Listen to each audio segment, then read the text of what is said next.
সমাজের যারা রয়েছেন তাদের প্রতি আমার একটা অনুরোধ, যারা আত্মহত্যার চিন্তা করছে বা কথাবার্তায় আপনারা ইদানিং শুনতে পাচ্ছেন যে তার ভালো লাগছে না, আগের মতো অনেক কিছু তার খারাপ লাগছে, আগের মতো করে করতে পারছে না, খারাপ লাগা কাজ করছে, আগের মতো সুন্দর করে সে দিনগুলো পরিচালনা করতে পারছে না, কোনো স্বপ্ন দেখতে পাচ্ছে না, কথা বললে বোঝাই যায় আশাহীনতা, এক ধরনের হতাশা কাজ করছে। এটা হচ্ছে সেই মানুষটার জন্য বিপদ সংকেত।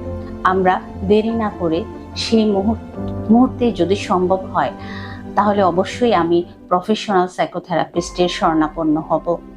যারা আত্মহত্যার চিন্তা করছে তাদের সাথে যখন আমরা কথা বলবো, তিনটা বিষয় আমি বিশেষ করে খেয়াল রাখবো। সেটা হচ্ছে কখনো উপদেশ দিব না, 1, 2 হচ্ছে কখনো বলবো না এটা তুমি ভুল চিন্তা করছো, এটা তোমার করা উচিত না, আর কখনো উপদেশ দিব না।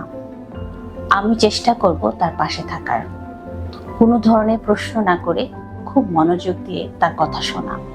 কষ্টে থাকা মানুষগুলোর পাশে দাঁড়াই আমরা, তাদের কথা শুনি, তাদের মতো করে শুনি, কোনো ধরনের জাজমেন্ট না করে আমরা তার পাশে থাকি।